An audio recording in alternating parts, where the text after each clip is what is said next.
Hello বন্ধুরা, দেখো এখন আমি যাচ্ছি কোথায় তোমাদেরকে দেখাবো।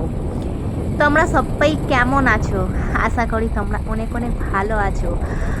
আর এই সন্ধ্যাবেলা আমি কোথায় চলে যাচ্ছি তোমরা সবাই একটু দেখতে থাকো। আর এই যে যে রুটটা তোমরা দেখতে পাচ্ছ, সামন্ত রোডের রুট, মানে আমাদেরই এখানেই সামন্ত রোডের রুট, পুরসুরো থেকে যে রুটটা যাচ্ছে সামন্ত রোড, ওই রুটটাই কিন্তু।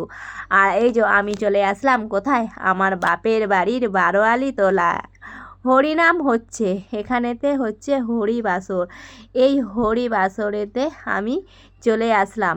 আমি তোমাদেরকে এর আগের ব্লগে দেখিয়েছি এই মন্দিরগুলো, তখন রং হচ্ছে, তখন আমি এসেছিলাম, আমি তোমাদের সাথে শেয়ার করেছিলাম।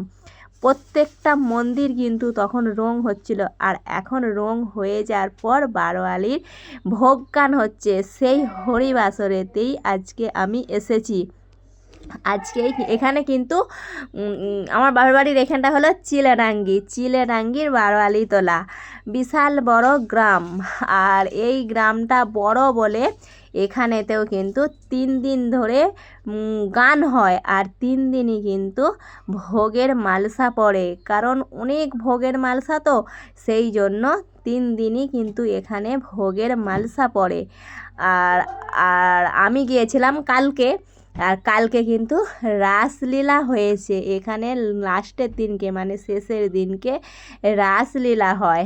আমি তো থাকি না, আমি আবার বাপের বাড়ি থেকে আবার আমি বাড়ি চলে আসছি বলে, তাই আমি রাসলীলাটা তোমাদেরকে দেখাতে পারি না।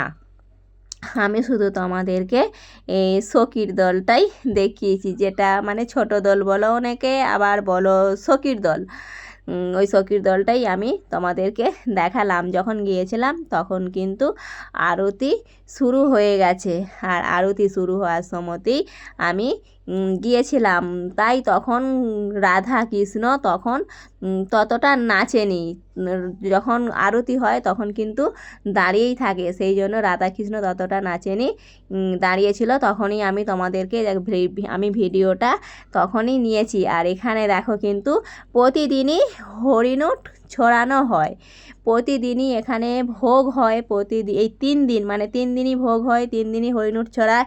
আর আমি গিয়েছিলাম, আর এই যে দেখতে পাচ্ছ কৃষ্ণ কিন্তু চলে আসলো আমার বৌদির কোলে। আমার বৌদি কোলে নিয়েছে কৃষ্ণকে, সেটাই একটু আমি দেখালাম। কেমন লাগছে দেখো কৃষ্ণকে, আমার বৌদি কৃষ্ণকে কোলে নিয়েছিল, আমি সেই ভিডিওটাই একটু নিয়েছি। আর এখানের হরিবাসরটা কেমন লাগছে তোমরা একটু সবাই বলবে। আর দেখো মালসাগুলো তোমাদেরকে আমি দেখাবো। এখানে অনেক অনেক মালসা পড়ে, আর 3 দিনই মালসা পড়ে, আর 4 দিনের দিন কিন্তু এখানেতে ভোগ গান হয়। আর সেই মালসাগুলোই আমি তোমাদেরকে দেখালাম। অনেক মালসাও ছিল, সেইগুলো দেখো এখান থেকে নিয়ে নিয়ে কিন্তু ভোগ সাজিয়েছিল। আজকেও কিন্তু এই মালসাগুলোতেই ভোগ সাজানো হবে। আর আমি বাড়ি চলে আসার সময় রাস্তাতেই এই জিলিপির প্যাঁচটা দাঁড়িয়ে দাঁড়িয়ে দেখছিলাম, আমি সেটাই একটু নিলাম। কেমন হয়েছে আমার ভিডিওটা একটু তোমরা সবাই বলবে।